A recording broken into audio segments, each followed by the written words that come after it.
नमस्कार दोस्तों, मैं कुमार महेश। मेरे YouTube चैनल डिजिटल लर्निंग में आप सभी दोस्तों का हार्दिक स्वागत है। आज मैं आपको संविधान के भागों का दूसरा वीडियो पढ़ाने जा रहा हूं, जिसका मौखिक परिचय करा रहा हूं। बाद में मैं इनका एक एक भाग का विस्तार से आपको जानकारी दूंगा।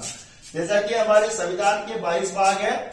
कल 1 से लेकर 5 भागों के बारे में हम पढ़ चुके हैं। आज है भाग 6 से लेकर 9 तक।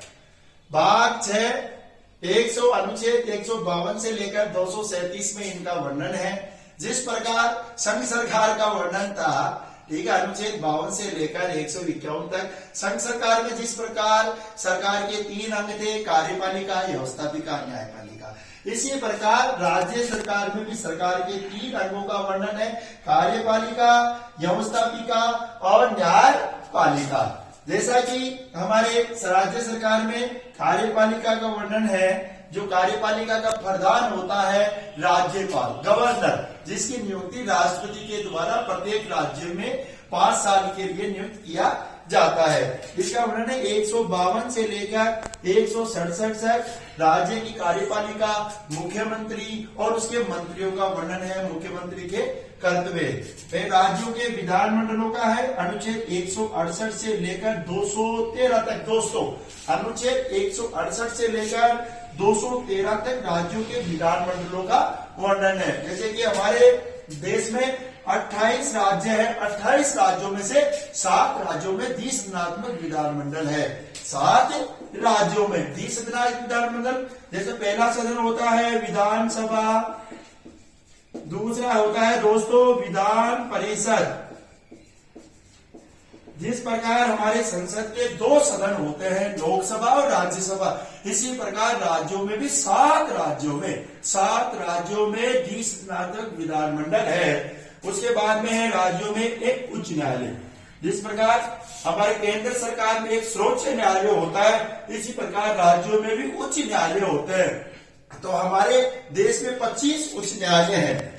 25 उच्च न्यायालय स्थापित किए गए हैं। सबसे वर्तमान में जैसे तेलंगाना में अमरावती उच्च न्यायालय वर्तमान में अभी हाल ही में बना था। पहले 24 उच्च न्यायालय थे। इस प्रकार हमारे देश में वर्तमान में 25 उच्च न्यायालय हो गए हैं।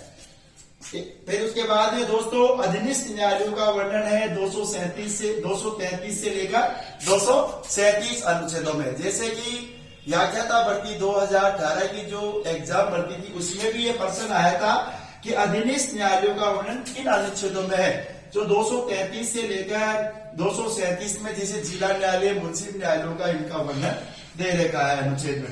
फिर दोस्तों भाग 7 को निलंबित कर दिया गया है। भाग 7 को निलंबित कर दिया गया है अनुच्छेद 238 को। फिर भाग 8 का वर्णन है संघ राज्य क्षेत्रों का, जिसमें 239 से लेकर 242 तक इनका वर्णन है। जैसा कि हमारे देश में 8 केंद्र शासित प्रदेश हैं, जिनमें से 2 राज्यों में विधानसभाएं हैं। केंद्र शासित प्रदेशों में एक तो दिल्ली में और एक पांडिचेरी में।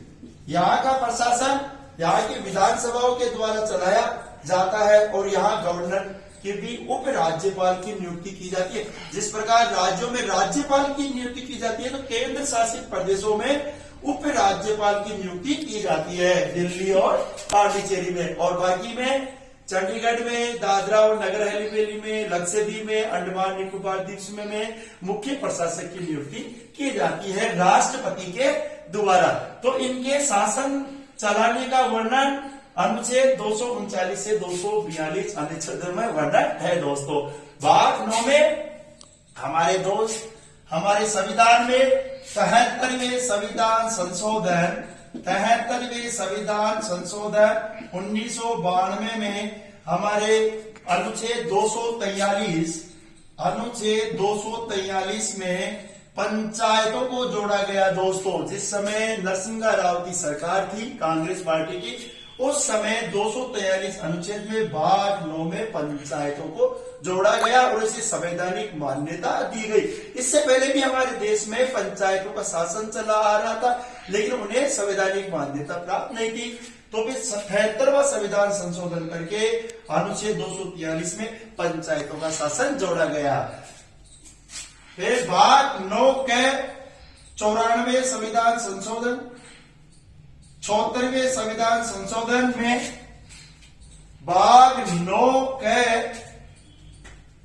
9 के और 243 के में नगरीय शासनों का वर्णन किया है। इसमें त्रिस्तरात्मक सरकार की स्थापना की गई। 73वें और 74वें संविधान संशोधन में पंचायतों में ग्राम पंचायत में पंचायत स्तर और मध्यम में पंचायत समिति और जिला स्तर पर जिला परिषद। इसी प्रकार नगरीय शासन में जनसंख्या के आधार पर 1 लाख तक की जनसंख्या में नगर पालिका, 1 लाख से 5 लाख तक की जनसंख्या में नगर परिषद और 5 लाख से अबर महानगरों में नगर निगम की स्थापना की गई। पंचायतों को 29 विषय दिए गए और नगरीय शासन में 18 विषय दिए गए इनको। ये इस प्रकार 29 विषयों पर पंचायतें अपना कानून बना सकती है और 18 विषयों पर नगरीय शासन कार्य कर सकता है। फिर भाग 9 ख 97वें संविधान संशोधन द्वारा हमारी प्रत्येक ग्राम पंचायत में सहकारी समितियों की भी स्थापना की गई है। दोस्तों, उम्मीद और आशा करता हूं जो रीट भर्ती, द्वितीय श्रेणी भर्ती और प्रथम श्रेणी भर्ती की तैयारी कर रहे हैं उनके लिए वीडियो बहुत ही लाभदायक होंगे। तो इसको ज्यादा से ज्यादा देखें, ज्यादा से ज्यादा सब्सक्राइब करें, लाइक्स करें। धन्यवाद दोस्तों।